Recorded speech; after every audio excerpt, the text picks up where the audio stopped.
Welcome to the Be Here Now Network Guest Podcast. This series features talks from a myriad of modern spiritual teachers expanding on how we can all live a life in balance. If you're interested in supporting this podcast, please go to BeHereNowNetwork.com/guest. Hello, this is Dena Rao, guest podcaster on the Be Here Now Network. I'm joined today by Mirabai Starr, well-known author of Wild Mercy, in discussion with Dena Merriam about her book, The Untold Story of Sita. Sita, the divine feminine presence in the sacred text known as the Ramayana. For more information about Dena Merriam, please visit her website, denamerriam.com, DenaMerriam.com. Her book, The Untold Story of Sita, is available on Amazon.com. Enjoy. Om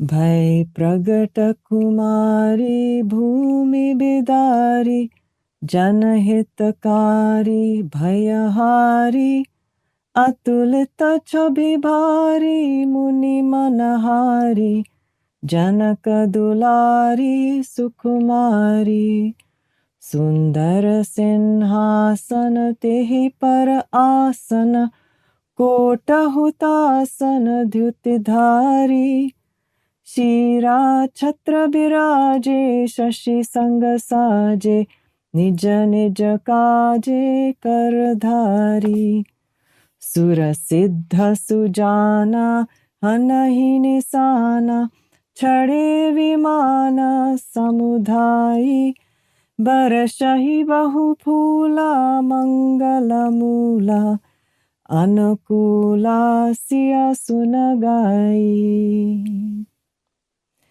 The Holy Sita emerged from Mother Earth. She is the benefactor of all beings and dispels their fears. She is most beautiful and tender. Even sages are attracted by her grace. She is very dear to her father, Janaka.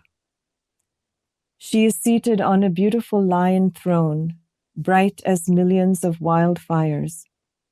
There is a beautiful umbrella over her head, along with the bright moon. All other attendants were performing their respective duties. All gods, wise ones, and siddhas, seated in their respective air vehicles, showered flowers and sang Sita's praises. So, welcome everyone. Those are just a few verses from the Sri Janaki Ki Stuti that we sing in Kenchi Dham. If those of you have been there to Neem Karoli Baba's temple up in Kenchi, we sing that in the mornings. And I'm so pleased to welcome to our little event today, Dena Merriam, the author of The Untold Story of Sita, and my dear friend Mirabai Starr, the author of many things, including Wild Mercy. I'm so excited. This is such a joy to be with you two. Yeah, I'm loving it. Great. And they agreed to come and talk to me today about something that's very close to my heart, which is the story of Sita, specifically in the Ramayana. The Ramayana is a sacred text I've actually read in a few different forms over the years, starting from when I was a young teenager in my grandfather's home. And I read a traditional abridged version, and over the years have read quite a few other ones, actually, some written by Westerners, including William Buck, some by Ramesh Menon. And then finally, the text that I actually study as part of my practice is the Ramcharitmanas that was composed by Tulsidas, the poet saint. And over the times, and I'm sure many of you have encountered this, if you're at this talk, you're probably interested in this subject, is how it is that we can fully welcome the divine feminine presence in these leelas in such a way that feels fair, for lack of any other word. And what happened when I read Dena's book was that she put in words a lot of what I was feeling as the underlying foundational story of these sacred texts, and that there is a feminine and masculine aspect to everything that is divine.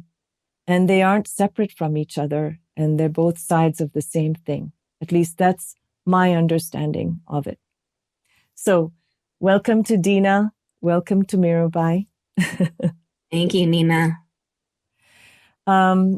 Dena, she is up in upstate New York, not far from me. I read towards the end of your book the story of how this story came to you. I believe you published this book in 2019, right? Mm-hmm. And but the story came to you a few years earlier in 2016 when you were traveling in India for a Women's Peace Initiative, and then thereafter went on a yatra or a pilgrimage and entered into the story, actually. Can you share with us how that happened? Thank you. And it's wonderful to be here to talk about my favorite subject, Sita and Ram. I had just finished a conference in Varanasi on the theme of Dharma, actually. And a few friends said, we're not far from Ayodhya. Let's take a trip to Ayodhya. And so we got on the train, and I wasn't expecting anything. Of course, Ram and Sita are my devatas, but I knew that it was a place of great contention and a great tension within India at that moment around the temple. But as soon as I stepped off the train and started walking those streets, I just entered another reality. I wasn't seeing the present day Ayodhya. I entered a portal into an ancient past. And I started feeling the presence of Sita in particular very strongly. I went down to the Sario River, and I felt such a deep connection with the river, and it just felt like my home. I came home and I was thinking about it and wondering what all this meant in my meditation. I was seeing scenes. And then I had another yatra about 4 or 5 months later, where I was in Kashmir. I was up in Ladakh, and then in Srinagar, and the last part of that was Jammu. And I went to this ancient Vaishno Devi shrine. It's a 1,000,000-year-old cave where Lakshmi and Saraswati and Parvati came together in eons ago to join their energies to overcome a particularly powerful asura. And that shrine, you only get a few seconds in front of the shrine there deep in the cave. But I stood there, and then I left, and I didn't feel anything. As is often the case when you're in a holy place, there's a delayed reaction. The next morning, before leaving Jammu, I went to the Raghunath temple. We were alone there. Not many people were in Jammu, and in terms of tourism. And so I just knelt before the murtis of Ram and Sita, and it was as if the blessing of Vaishno Devi hit me, and a portal opened, and I found myself at the feet of Sri Ram as a child. And it was such a vivid image, looking up at him, and I was transfixed for days after. I was with a group of people. It was the end of our pilgrimage, and I could hardly speak. And then when I got home, over the next few months, what came about was this untold story of Sita. I found myself back in time, and this is really Sita's story. The Ramayana is the story of Ram. Sita plays a role in it, but it's really the story of Ram. This is Sita's story, and it's about the impact she had. So often we get these stories from long ago. We don't know how did they impact the people around them. I mean, there were people who lived in the palace. There were people who in the villages that they interacted with. What kind of impact did they have on a one-to-one daily interaction?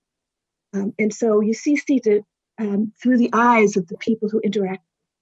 I think it's very important to kind of clear the field about why there are many ways of looking at the Ramayana. Everybody has their own individual relationship with Sri Ram and Mata Sita, right? It's a very personal, intimate relationship. There are several things that I wanted to bring out. One is that this is not a story that's over. They are ever living presences. Ram and Sita are living presences active in the world today.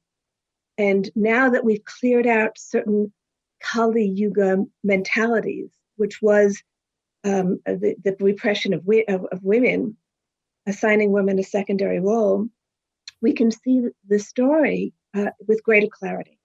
The second is this misunderstanding of Dharma. I read Valmiki's version when I was in my early 20s. And the last kanda, I just said, yeah, I don't know when that got in there, but that's not the way I understand the story. I later heard from scholars that it was written in a different meter and was added later. But that's not commonly known. People think of that as part of the original story. It was added later. Then my question was, why? Why was it added? Why did society feel the need to do this to a woman who's known to be the incarnation of Narayani, one of the Shakti of the universe? And then I've heard many men say, Rama had to do his duty. Dharma is love. What is duty? Duty is love. So the idea that Ram would do something that's not in keeping with Dharma, that's not in line with Dharma, was so absurd to me. It's as much to rescue Ram from this misunderstanding as it is to rescue Sita. That was my feeling of this. The beauty of Ram has to come out by his acknowledgement of who Sita was and her role in the unfolding of his story. So, Dena, is it okay if I read a couple of sentences from the book? And this is actually your opening sentence. It is somewhere between dark and daylight, at the hour when the mind is stillest, when dreams submerge into the ocean of the mind, but before the mind becomes aware of the outer world, before the stars retreat and the sun sends the harbingers of its ascent, before the birds begin to stir, but after the night creatures have gone to rest. It is at that time that the inner world lights up our vision, and we can see things normally we do not see and hear with our human ears. See with our eyes and hear with our human ears. So I want to ask you, when you entered into this portal, did the story come to you in such a way that you were able to, how did you later relay it? How did you come about writing the book after that? I relived the story.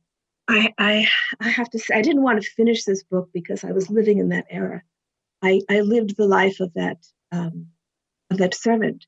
And so I often say to people, I can't tell whether this is a past life we call or whether I was channeling the life of another. But I became that servant through whose eyes the story is told. The vision that you describe happened to me when I finished the book. I finished the book, and in all the years that I've been a devotee, I've not had a vision of Ram and Sita. But after the book was finished, I had this experience where I was actually, you'll appreciate this, Mirabai, I was in Costa Rica about to begin a program. And I finished the book, and here I was with my, young ecologist about to begin a program. I go to sleep, and I wake up like 4 a.m, having been in the presence of Ram and Sita. And to me, when this happens, it's a confirmation. I often look for signs. And what I'm seeing, is it real? I feel that I'm a scribe, just kind of recording what I'm seeing and hearing. I need to spend a lot of time in solitude and in isolation in order to really fully immerse myself in that space, in that loka. And this is what I did. So a lot of these scenes came to me in meditation, as if I was just back in time, reliving that life of that servant Meenakshi. And then, I felt as the women sages came through, Arundhati, Lokamudra, Khyati, I was just amazed to see what I was seeing. I mean, I was amazed. It was like being in the middle of a movie, watching it, and it's like, what's going to come next? What's the next thing going to be? And so for about 2 years, I kind of lived like that. One of the things that always come to mind every time I read these sacred texts is that so much of what happens within nature. Even when you're reading any of the traditional texts, for example, in the Ramcharitmanas, when Sri Ram and Sita are exiled to the forest, much of the descriptive texts has to do with these, the birds, the animals. And when Sita is taken away, Ram expresses his grief by the very life of the forest being withdrawn, when she's taken away by Ravana. And what I loved when I read your book was that from the very beginning, the story is, like you said, is told from her vantage point and her story and how she's born from the earth. We know that Sita, in fact, means furrow of the earth. But you go on to talk about her relationship with nature, her ability to go down to the Sarayu River and actually receive knowledge from the river as if she is the goddess. Her wanting to look back at where we actually get our food from, taking the very soil from the earth and rubbing it on her face so that we can connect with the place where we're getting our vitality, our life force. And can you just talk a little bit more about how that experience was for you when you were experiencing her and how she traversed this realm? The story takes place during the Treta Yuga. So we all know that. It's commonly known. What does that really mean? What was the consciousness of the Treta Yuga? That's something that has always interested me in trying to understand what the consciousness was at higher periods, eras. And so when I was able to peer back into that time period, I saw that there was not a disconnection from the natural world. People did not feel disconnected from it. The sense of separateness, of ego dominance had not yet evolved. That came with the declining ages, where this sense of dominance and a separateness from the web of life. So everything was alive. The rivers had an energy, a living energy to them. Everything was consciousness. The mountains, the forest, the animals. There were ways of communicating with the animals through an exchange of images. So there is a scene in there where one of the animals had killed a young boy. It was a lion or a tiger, I think it was a tiger. And they come in, and that tigress appears at Sita's cottage. And she has an interchange with this. And to me, that was a sign of the first tension developing between the animal and human kingdom. We were integrated into that world in the higher ages. And now we have fallen so far away from that it's hard to even imagine what that was like. We're just we've deadened the world. The world has become dead matter to us, where in a higher consciousness, it's all living energy. What is matter? It's energy. It's consciousness. So Sita, and then you're able to work with the consciousnesses. So everything, and I learned so much from the experience of writing this book. As Mirabai says, I fell in love with Mother Earth again. I fell in love with everything. I mean, Sita was there teaching me what it was like to not even, I mean, even the word connection is not the right word, but to be so integrated into all of the life energy and to feel yourself just a part of the whole life energy of the universe. Even with the stars, how they used to watch the stars, she knew at a certain point when Rishi Brigu he's the one who had issued the curse long ago to Narayan, and they were waiting for him to achieve liberation before that was when the whole thing would be over. And so they were watching the stars. And so the whole universe was just part of one consciousness at that point. And that's very important for us to try to remember, because it's in our collective memory. We all hold that memory. We were all alive at that time. We didn't appear yesterday. I mean, we've been here for a long time. So we all have that memory within us, but it's buried so deep into life upon life and life and life that we have to kind of open up again to the memories of what it's like to be part of the whole, and to expand our consciousness so that we're aware of the whole. It was a great teaching for me to see that. And Sita, just that was the essence of who she was. I mean, she was the mother, not just of all the humans that came in contact with her, but all the animals and the plants. And, she talks about one plant going extinct, but another plant coming out. So it's like everything, she was conscious of all the different forces at work within the plant and animal worlds. And so it was, to me, it was a great teaching.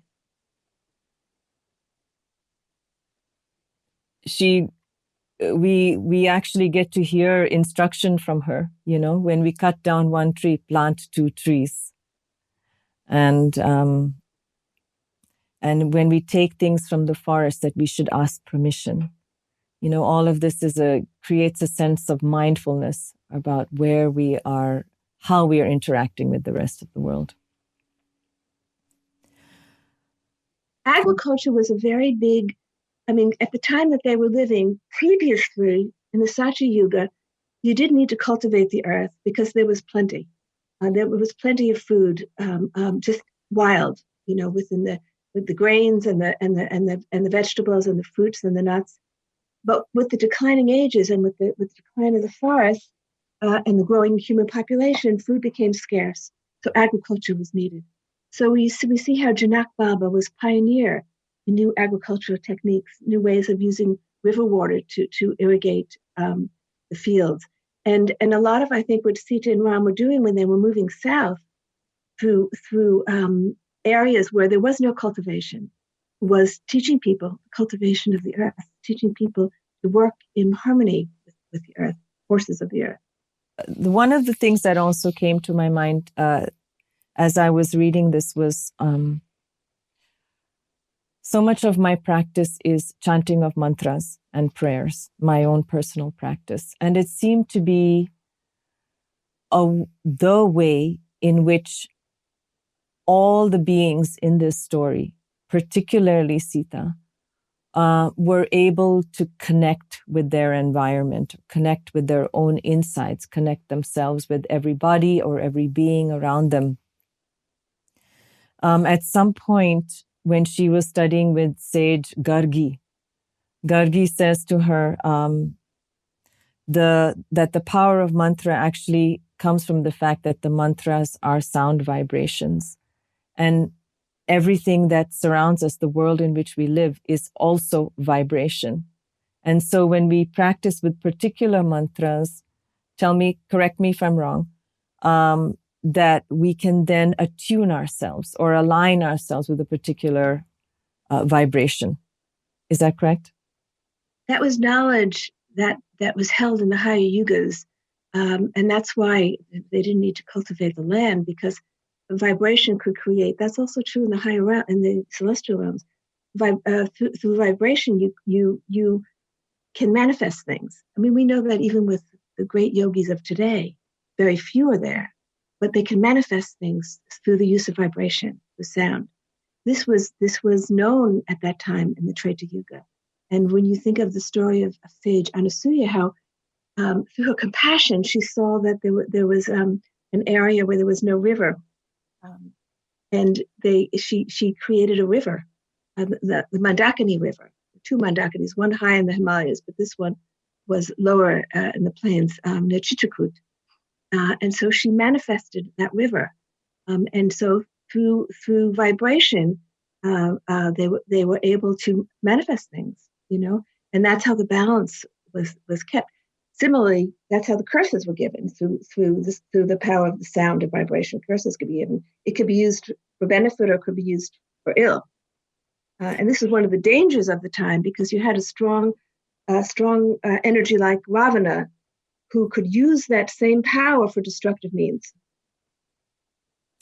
I think there's a point within that where you talk about they at that point felt it was a good idea that actually councils should be formed where sages weren't able to deliver curses or blessings in order to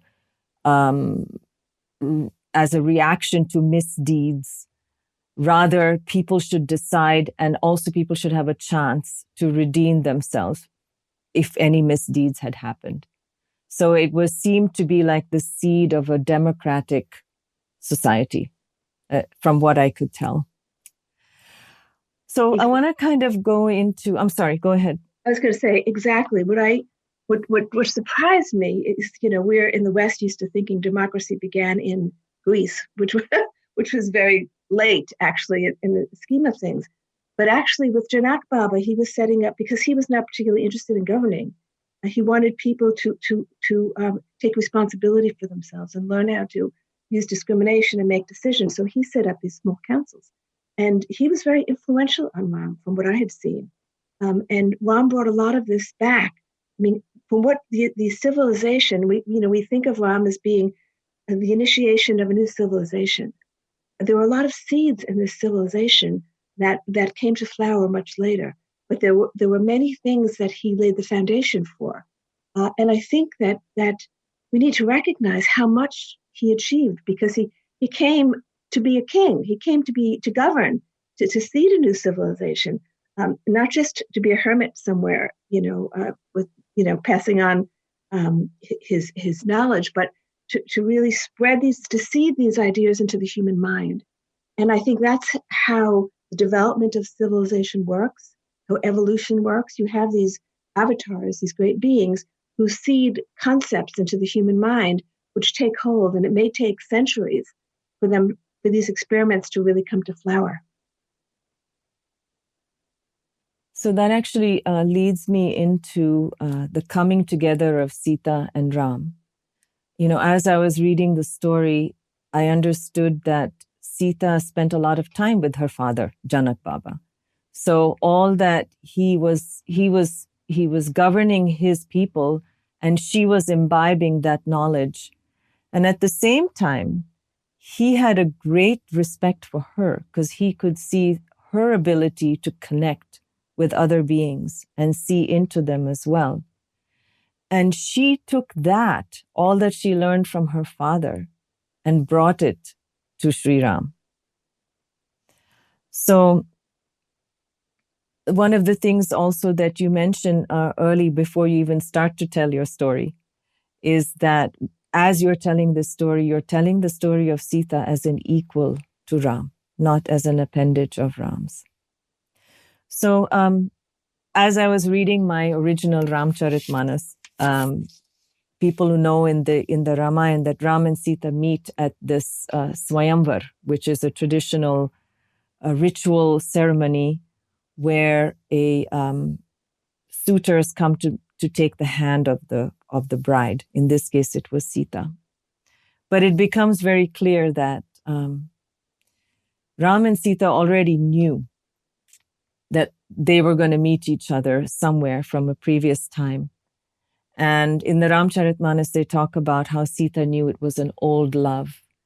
And Dena, in your book, you talk about when she is in the forest and she goes into very deep meditation and she meets Sri Ram before she actually goes to the Swayamvar. So could you share a little bit more about, the reason I want you to kind of maybe help us understand a little better, because in the modern telling of the stories, or the additions that we see right now, it appears that Ram is making all the decisions. Sri Ram is making all the decisions, and things are happening to Sita. But my understanding of the story is that everything was known to her already from the beginning. And it was because that the two of them agreed together that this was the path that the story was going to take. So could maybe you share a bit more about that? And Mirabai, please also ask and guide as you wish. I throughout the writing of this was very conscious that we're talking about the avatars of Narayan and Narayani. Now, Narayani is a Shakti of the universe, one of the great powers of the universe. She would not take it, and she would not incarnate unless there was a critical role for her to play, and that she was deciding that role. Nothing is ever decided for her. She is shaping that evolution, that story, along with Narayan. And the whole, of course, there are two big questions that arise in the traditional telling of the story. One is her going into Lanka, which, the way I see it, was something she had to do. There could not have been a war had she not gone into Lanka, because there were rules of you don't just attack. I mean, there has to be a just cause, and somebody needed to work on from the inside to help feed information to Ram, but also to work on the. Don't forget, Ravan was a beloved devotee. They're not looking to destroy him. They're looking to help him, to awaken him, to help him rise into his true potential. So she was working with him to awaken some of his memories and to try to absorb some of the karma that had taken place, because a lot of negative energy had gathered in that place. And in her time of tapasya, I saw that year that she was there, it was a time of intense tapasya. And how these stories come to us. So the story came to us that she had to walk through the fire for purification. The way I see it, it was the tapasya, the heat of her tapasya. When Ram found her, she was sitting with the heat of her tapasya. And it appeared to be as if she was consuming all the negative energy of Lanka that had been released in the war. And so understanding the role of Shakti is not easy, because it's a subtler role. The outer role on the field with weapons and all that, killing this one and that one, it's much easier for the general mind to understand that.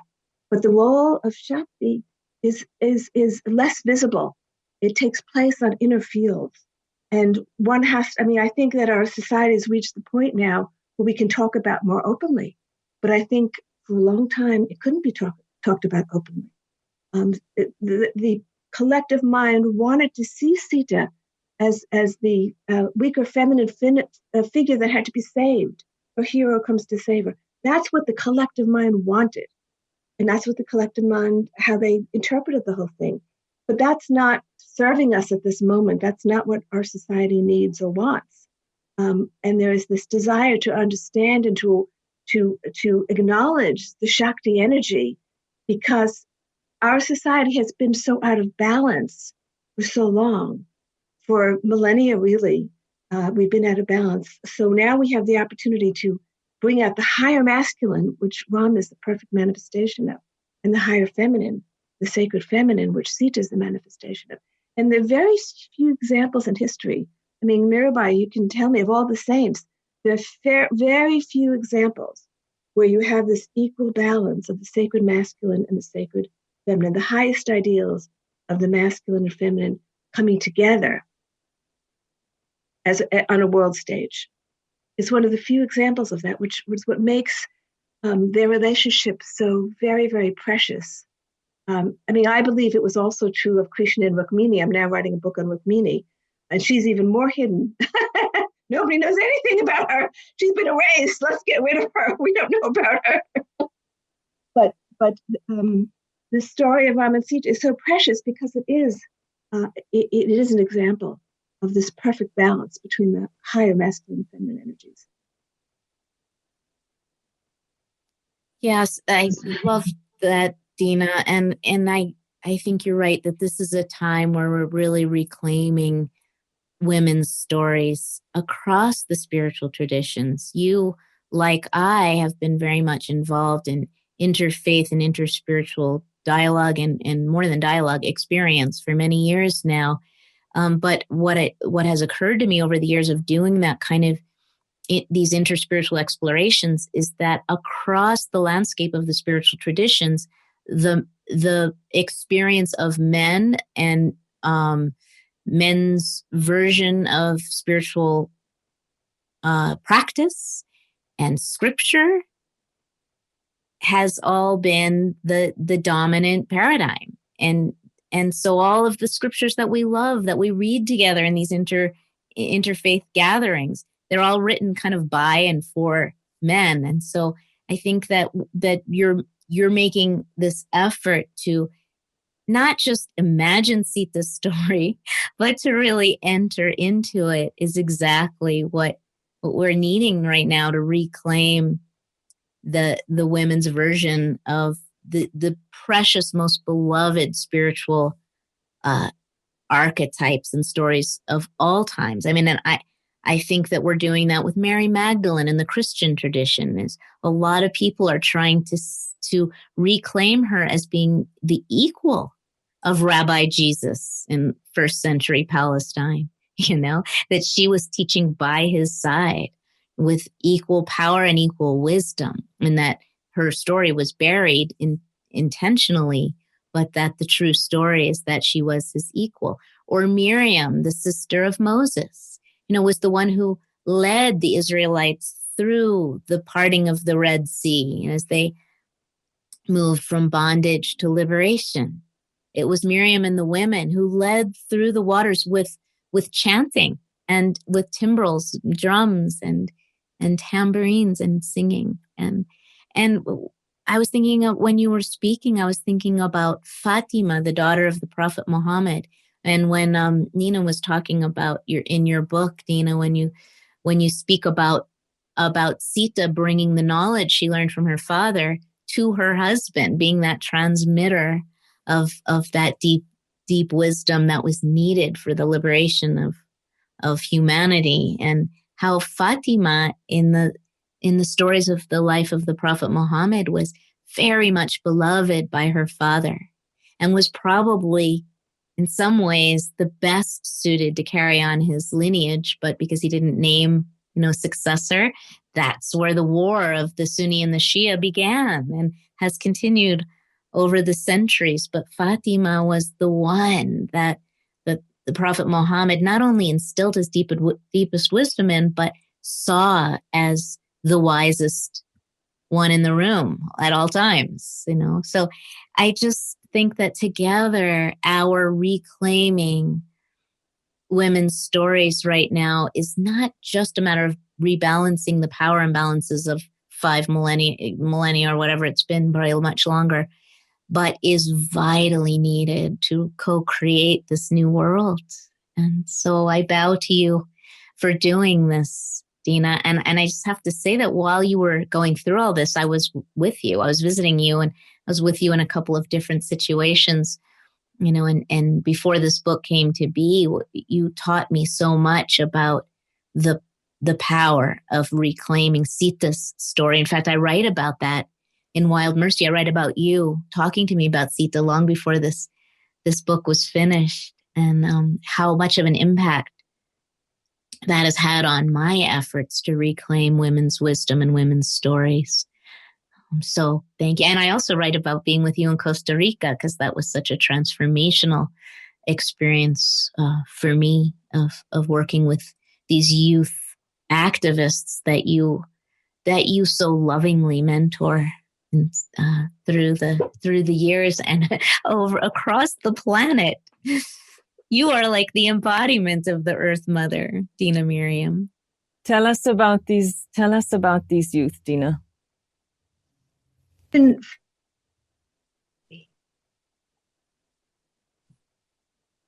past 5 or 6 years, organizing gatherings of environmental activists who have a strong spiritual practice on every continent. We've gone to Africa, Latin America, and I think, Mirabai, you were the one for the Americas with Latin Americans, yeah.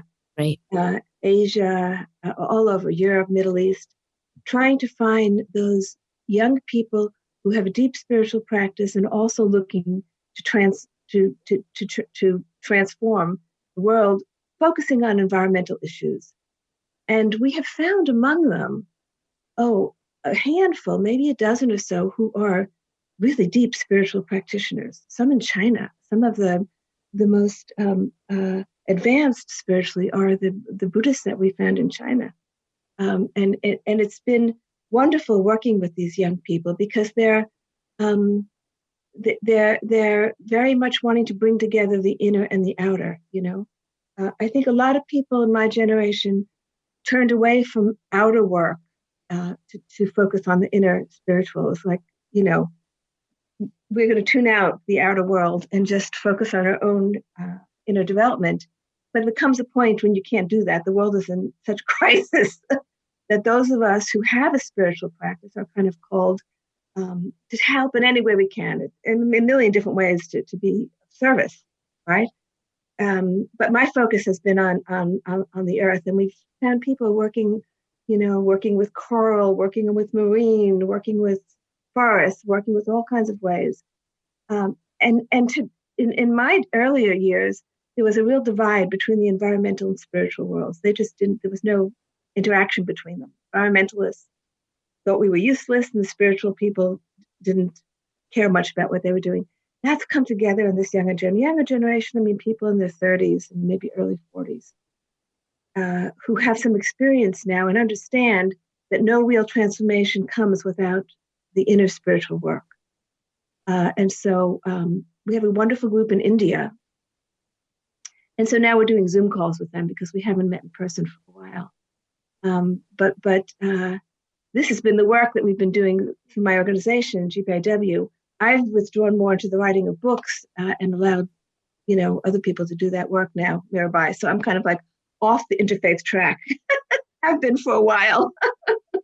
Well, the other thing I found that's so significant, Dena, about these gatherings of young people is that often they live in areas where their very lives are in peril for speaking out against multinational corporations and on behalf of the earth. So it's not just this passion for healing the planet, but they're literally their lives are endangered by virtue of their standing up and speaking out. And they carry such grief in their hearts, not only for the suffering of our mother, the earth, but for all the people that they know who have actually lost their lives because of either the effects of climate change or literally have been killed or disappeared. So it's really powerful work. One of the themes that comes up again and again is, I would say, it's one of the major themes is shifting from a mindset of the earth as being matter to consciousness. So it's the sacred earth story that people from all traditions, young people from all traditions, are embracing.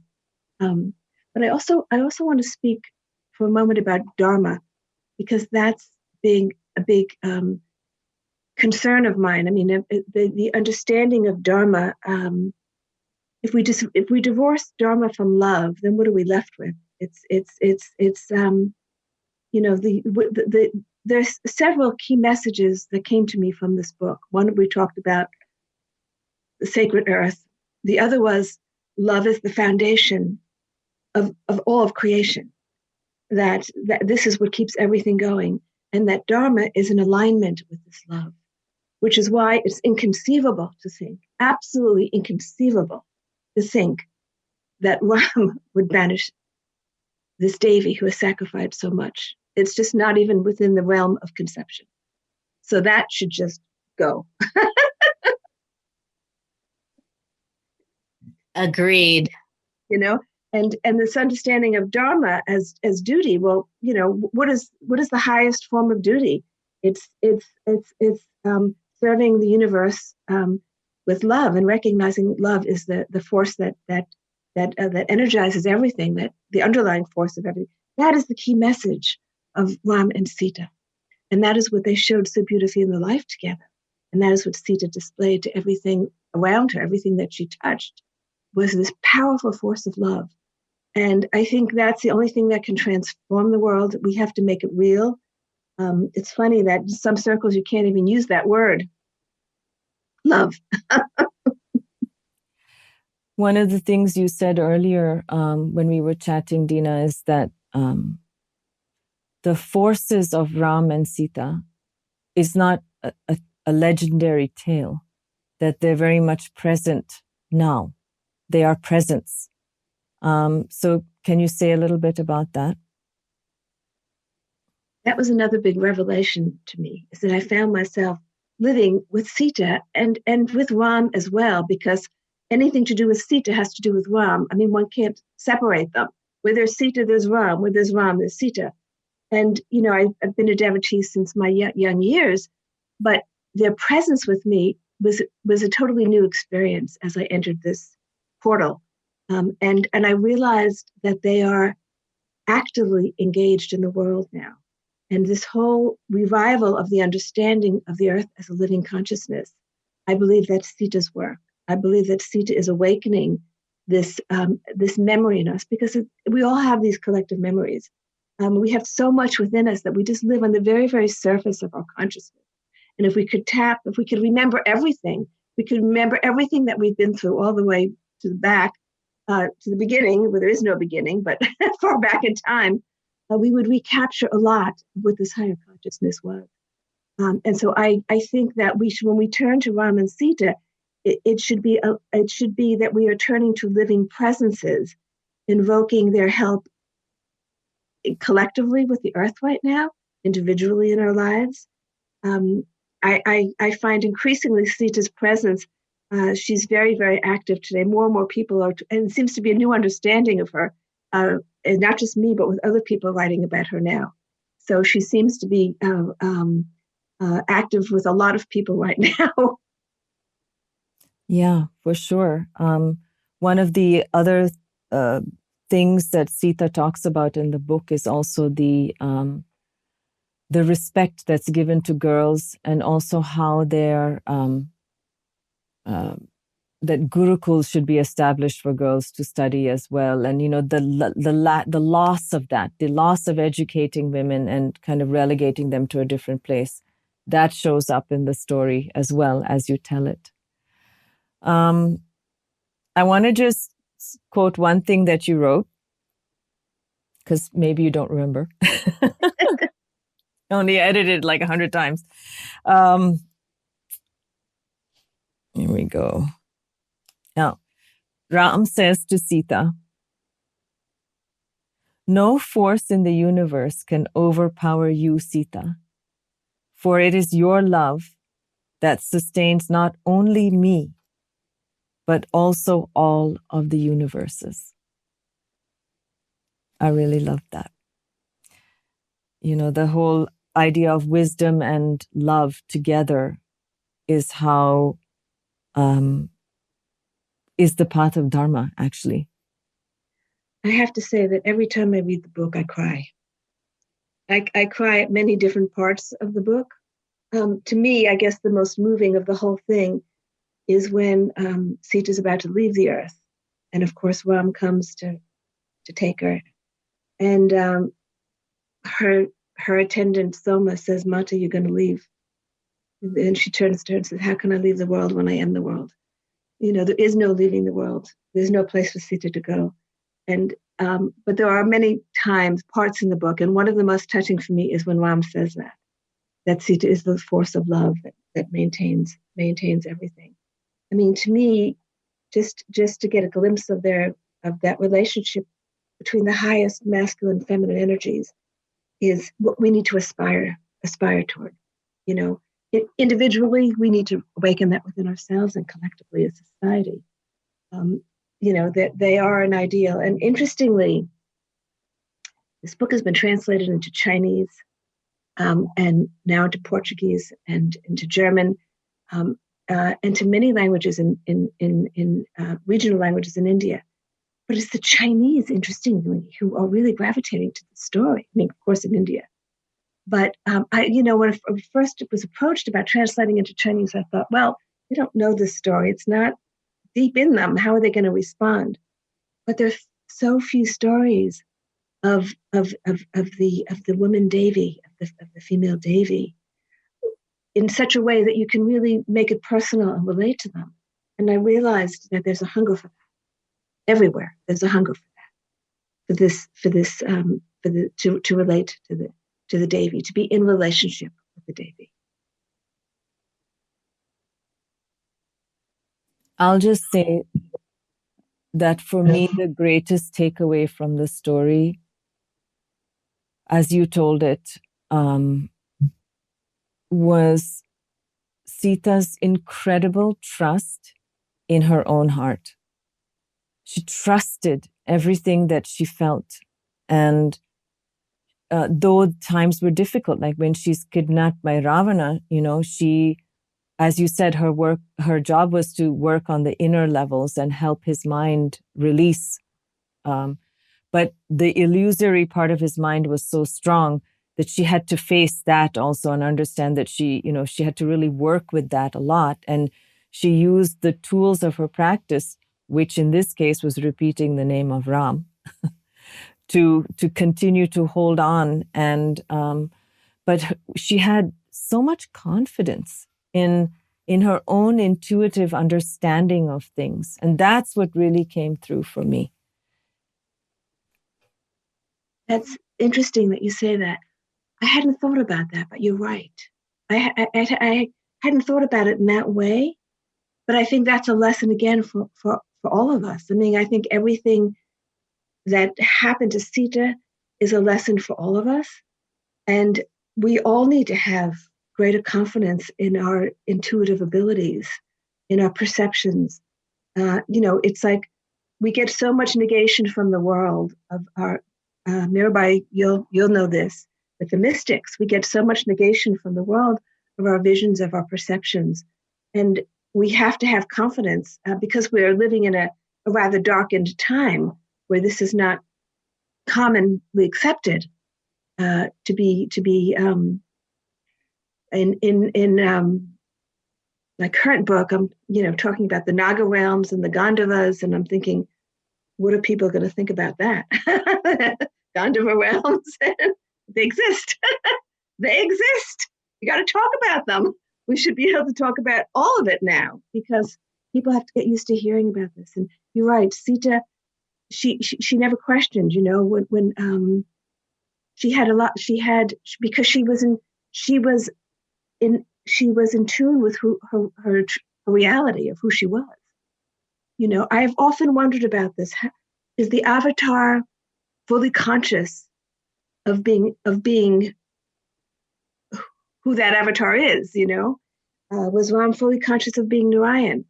I don't know the answer to that, but I think that there's a level. I mean, there has to be a film of illusion when a powerful force takes a human body and a human mind. There has to be a film of covering that prevents one from truly knowing the expanse of one's nature. But there's not falling into delusion. At some level, one is aware. That avatar is aware of the true nature, of the true identity. Certainly, in the story of Sri Krishna, he was aware. He was definitely aware.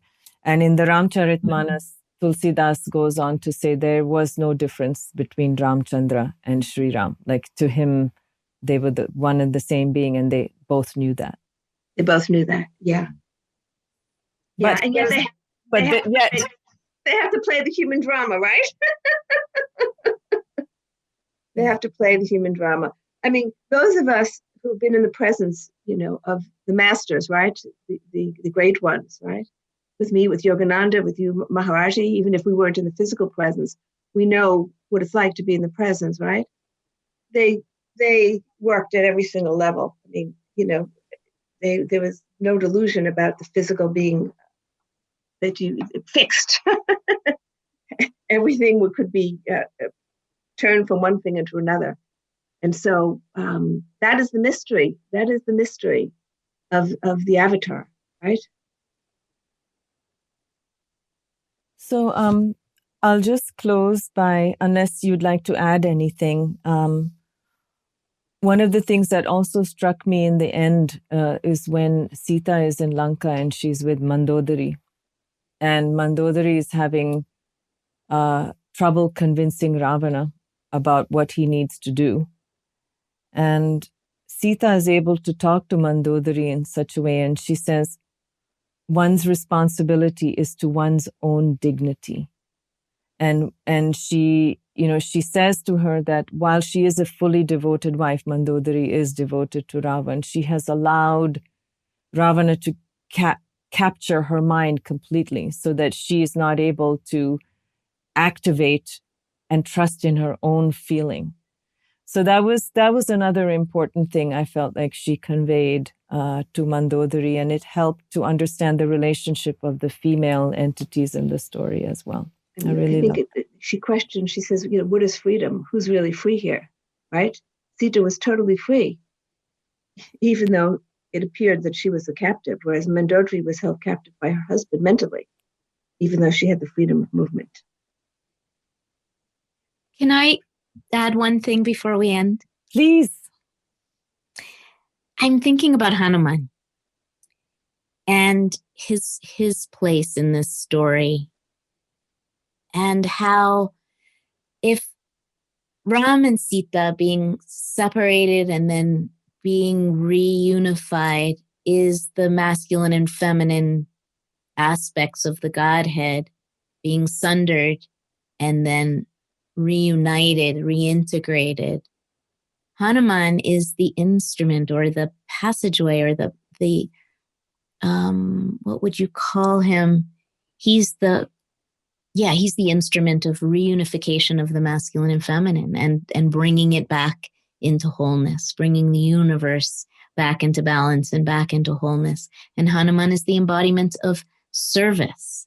So I'm feeling like in the story for all of us, if we hope to reunify the sundered masculine and feminine aspects of the Godhead, of reality, it is through selfless, loving service that we can do that. Remember, we're just a bunch of monkeys doing with our superpowers we've forgotten. And we're doing the best we can to rise to the call of restoring balance to the universe, the balance of love that is, as you say, Dena, the Dharma. So I just want to invoke our beloved Hanuman as we bring this to a close. Of course. The story is not complete without Hanuman, but I dare not speak about Hanuman in the presence of a devotee of Maharaji. Well, he's here for us, that's for sure. Yeah. And helping us, guiding us along the way. So I'll say one last thing, Dena, from your book. You talk about why Ram chose to take birth. And Soma says, the character Soma says, that is why he has come to earth, Soma. Or maybe it's not Soma who says it, but that is why he has come to earth, Soma, to release the love that resides in all. That is who he is. That is the purpose of his being. So the path of the Dharma being love is love not being given to us, but to help us acknowledge our own essential nature, which is that of love. The love which is encased in all creation. I mean, when you think of the way we treat the animal and plant worlds now, is anything but love. But in the higher ages, and we have to recapture that, all life forms are expressions of love, and we treat them, and we are the species who should recognize that and give love so that we awaken the love in all. And that's the transformation, and that's where Ram and Sita can help us right now, at this moment, to change the way we interact with each other and with the whole web of life, all the life forms that exist. That's where we need to call upon them now to help us make this shift in consciousness. Sure. And I think on a very practical level, you were talking about the environmentalists on one hand and the spiritual, people on the other hand, and somehow they weren't able to align inside themselves or with each other. But in terms of conservation or environmental justice, which are two different things in the world today, I think it's very important for those who are trying to conserve nature, which I think is a very important thing. It's something we cannot recreate. So whatever is left on this earth needs to be kept intact as much as possible. But we also have to recognize that we've created this gigantic human population that needs to get fed. And we have to find a way to sustainably grow our food and in order to feed everyone so that we can really live as a whole. And I think because sometimes one negates the other and it doesn't have to be that way. Well, that's when you don't look at it holistically, when you just look at things piecemeal. Our nature at this point is to look at things piecemeal. You solve this problem, but then you create that problem. We have to look at the whole system and how to make the whole system work harmoniously and flourish. Food is going to be a big issue, with the growing population and with climatic changes that will shift where food can be grown.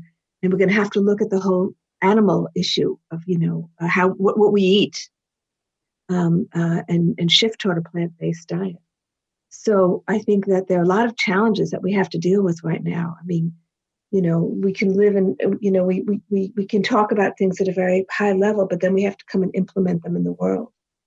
And so we have to deal with these challenges of feeding people. Which means people talking to each other. Yes, which means people talking to each other. In a way that we can hear each other and, and not demonizing each other. Anyway, so that's where the love lies, as far as I can see on a daily. Yeah. It's a lot of work to do, and I have a lot of respect for these young people who have a lot of energy to do the work. Well, we're here to help them. We're here to help them and guide them. Yeah. Give them pointers. It's been wonderful to be with the two of you. Yes, it's always wonderful to go into Sita Loka. To bring Sita Loka here. Well, thank you for making her available to us. And the book, besides being really important from a dharmic standpoint, it's really fun to read. Really well done. There are a lot of stories in there. A lot of stories. Yeah. Okay. So thank you both for being here. I'm glad we could have this little satsang and little discussion. Thanks for gathering us, Nina. Yeah, great. So good to see you both. Nice to actually finally talk with you, Dena. Nice to meet you too. Someday we'll meet in person when we can, again, meet in person. We can meet in person. Okay. Same with you, Mirabai. New Mexico, here I come. Oh, good. Yay, Nina. Yeah. Take care, Mirabai. We'll stay in touch. Definitely. Okay. Thank you both. Jai Sita Ram. Jai Sita Ram.